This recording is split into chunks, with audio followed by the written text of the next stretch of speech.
I don't think I'm like gonna be in frame here.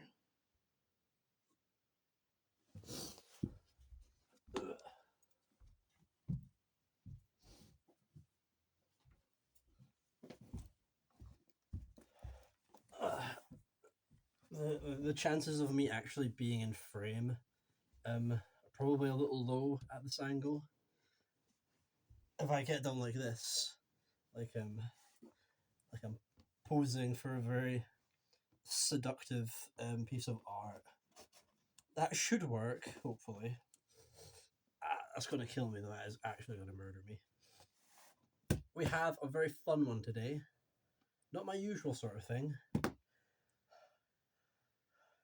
It's really fucking warm today. Hold on. Ugh. Oh yeah, we're getting very seductive indeed. Too warm for a hoodie. I don't know why I thought a hoodie there. We have a quick one today. I'm just unboxing a Spectrum because I bought a ZX Spectrum. Kind of like the only retro computer I currently own.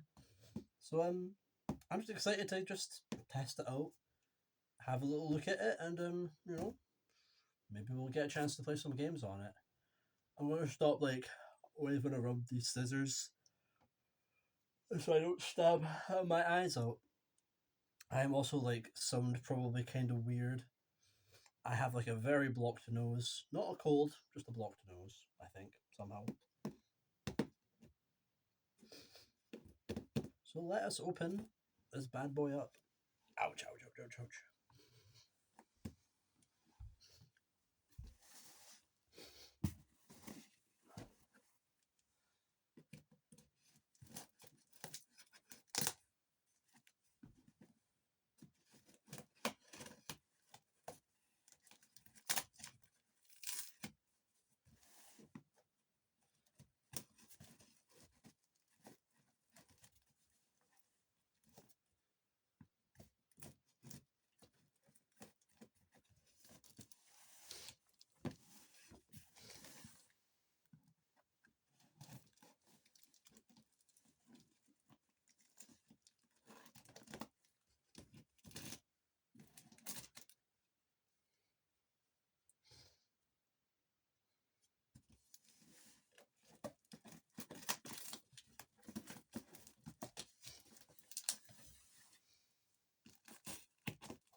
That was probably one of the easiest like unpackings I've gone through actually. So good job there. Oh, and it's like the really like large bubble wrap.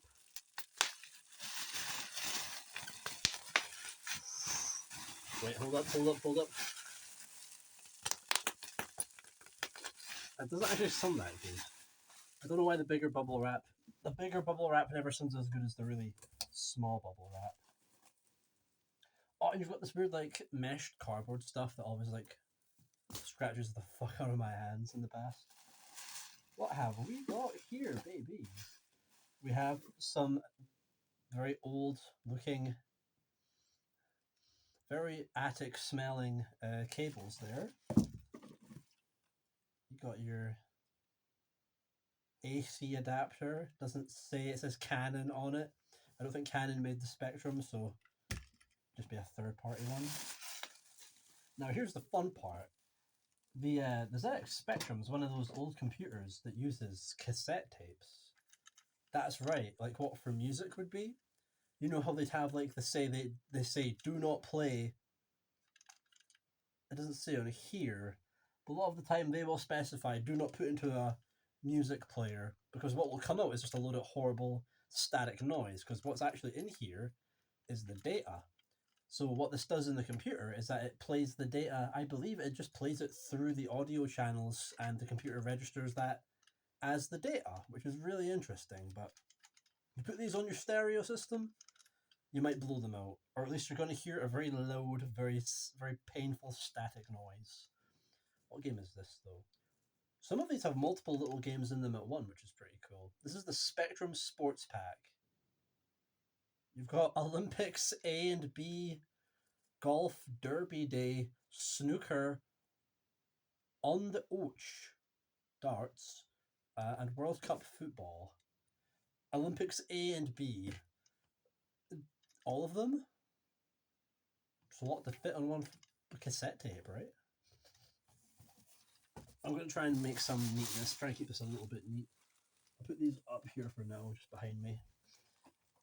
And like a lot of PCs from the time, it's not all games. You've got a couple of like word processor softwares here. I love the look of the Spectrum. Look at that box, look at that.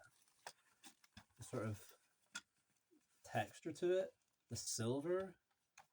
It's also very classy, you know. The Spectrum, I believe, is a British computer made in Britain. The creator might have been a Scottish guy. I think so. I could be wrong there, but made and grown and very beloved here in Britain, and made its way out to Europe as well. But it's one of the computers that's very like near and dear and classically British. So I felt if I was going to buy any old PC just to get the experience of like gaming on a cassette tape, you know, I might as well get the one closest to home for me. This whole bundle, games, the computer, the tape deck player, it was only like 70 quid. For the age of them, they sold that well here in Britain, and they're not really as collectible as like classic consoles are. There's not really so much demand, so you can score Spectrum bundles pretty good prices up here. This is Scrabble, based on the board game Scrabble that I'm pretty awful at. Yeah, I probably won't be playing Scrabble.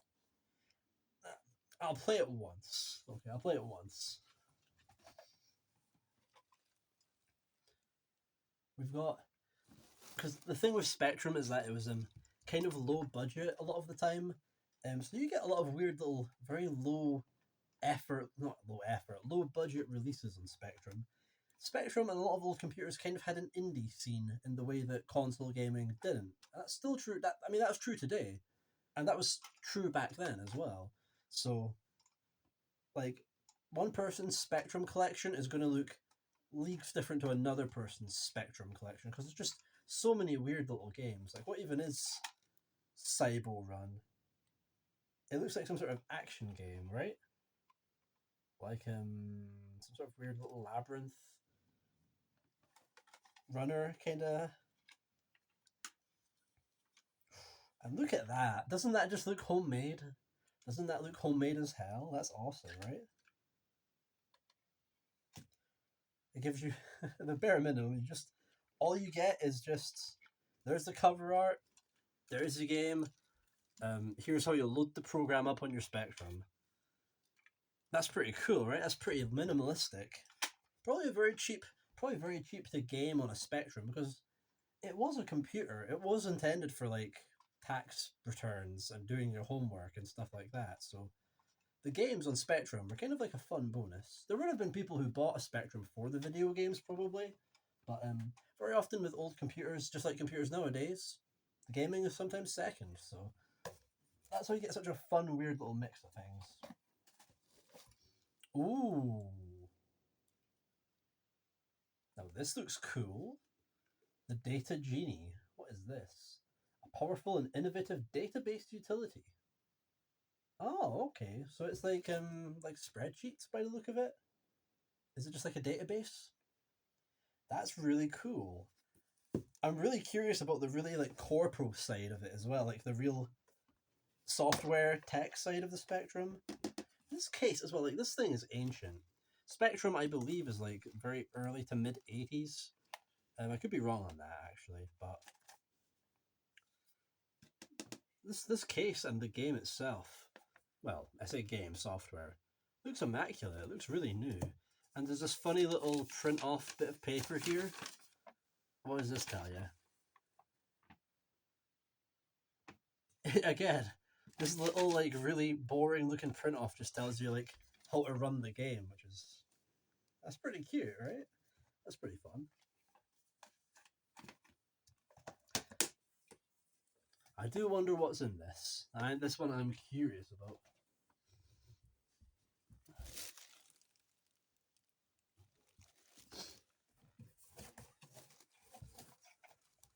We've got Dixon's Pack Waxworks.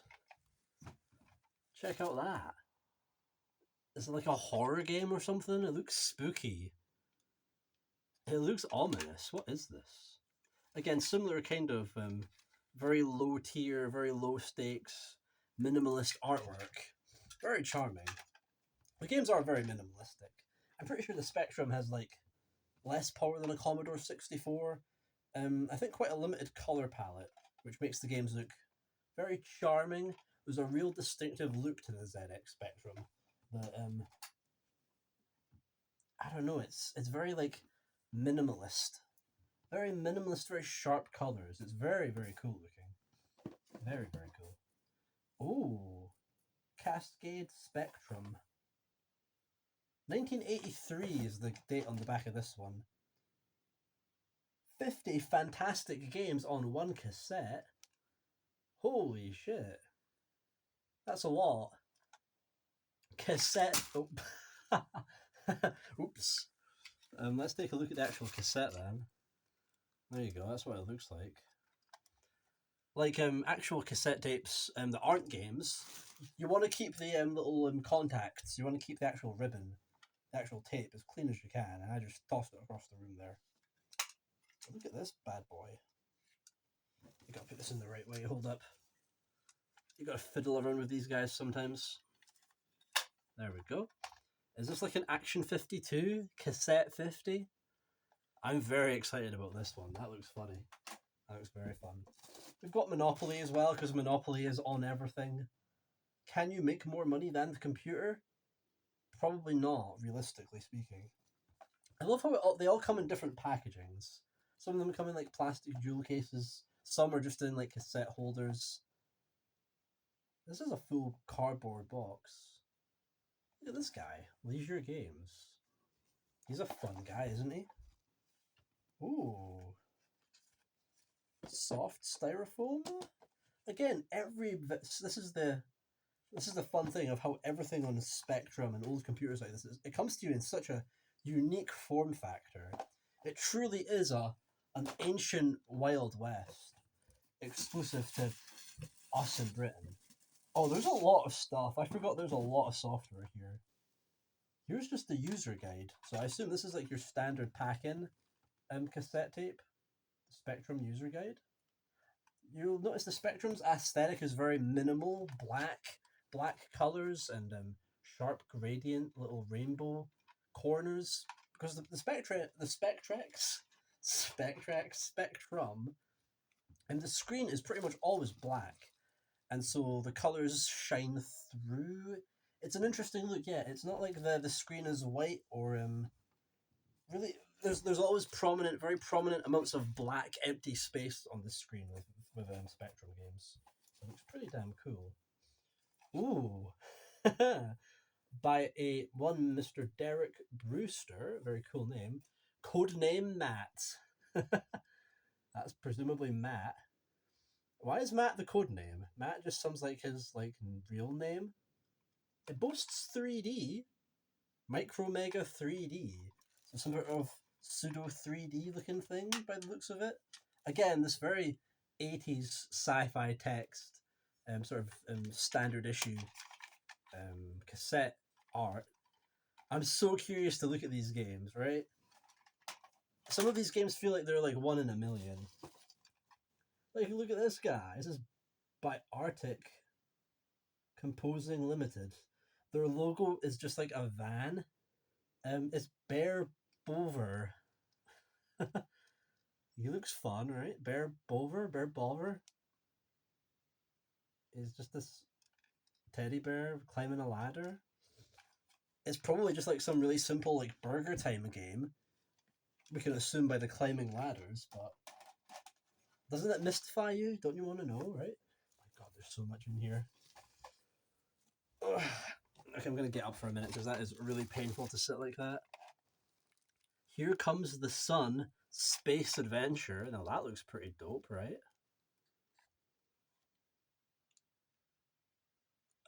Ooh. We got 3D for 48K Spectrum, Brax Bluff. Again, what these games are or what they'll be about, because you've got nothing on the back. There's no like descriptive text. You just know it's a game. It's for Spectrum and it's called Brax Bluff, and you're probably gonna be in space to some degree.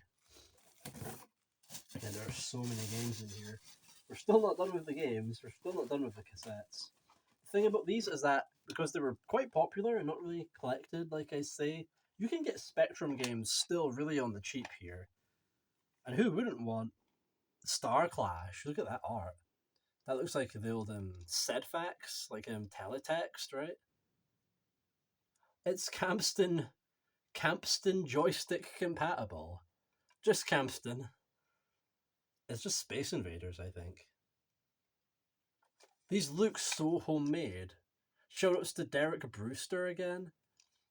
These feel like they were just like made like small batch, low print run, and just like, I don't know, sold between like random small English towns. That's kind of the vibe.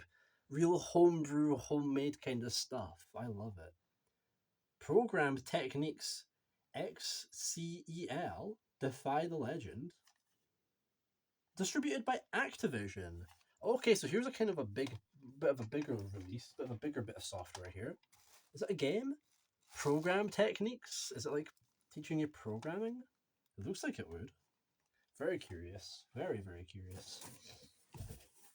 Ow, ow, ow, my back. Oh, why did I do this? Why did I start with the bit of me sitting like this? I'm having to do it a whole video now. It's killing me. We got Super Gran. That's her right there. That's Super Gran. She's on like some sort of weird like flying bicycle. It looks like a weird time machine. It's by Tynesoft Computer Software. Presumably made in some little attic in some part of like northeastern England. Super Gran. I got to play Super Gran. That looks fun. We got bingo. Up to 4 players at once. £100 to be won every month? Really? Would you like mail in? Would you like win bingo and mail in your cassette? How does that work? How do you get £100 a month with this? Presumably some sort of mail in system.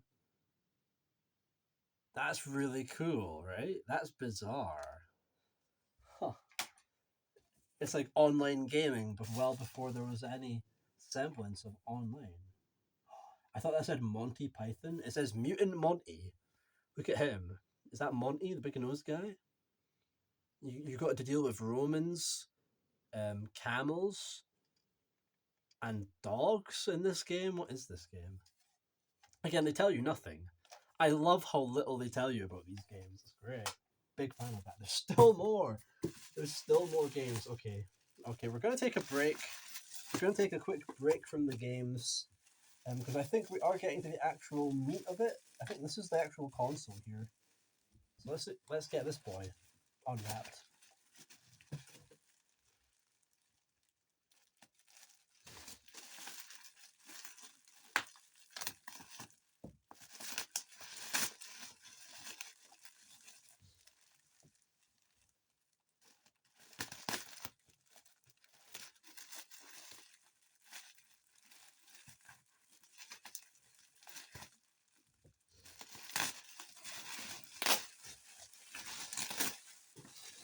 Ooh, no, this is the tape deck. Yeah. This is a Sony, as you can see, Sony branded tape deck. Because from what I'm aware, you can effectively just use any tape deck as long as it plugs in the right way. Because it just needs a way to read the data, basically. And cassettes play the audio, and the audio is read as the data. really cool. Like that's a really cool, simple way to get a program running on a computer. But hey, that also just means I've kind of just got like a cool um early 80s or maybe mid late 80s. Looks kind of good. I'm gonna guess late 80s Sony cassette player. That's kind of good. You pop the tapes in. You just play. You rewind it. The little counter goes up here. It's like your timer, pretty much. Hey, I also just have a sort of fairly high end looking cassette player for the time. It's pretty cool stuff. I'm pretty sure you can. Is that battery slots? It is. You can power this thing by like C batteries if you want to. I don't know why you would want to, but it's pretty cool. You have the option. Your volume thing down here. Your power for your ACs. That'll be what you're wanting to use. You know that's the AC power supply right there. Chunky motherfucker. Of course, you got your headphones down there. Pretty cool looking device, right? And that would plug into the actual keyboard stroke computer, because this was back when keyboards and computers were sometimes the same thing. Like you'd have your keyboard, and inside it was the actual computer itself. So all you really needed was the keyboard and maybe mouse and a monitor to hook it up to, which I love. The simplicity of that is astounding, I think. It's very cool. Well, let's get back to the actual games then for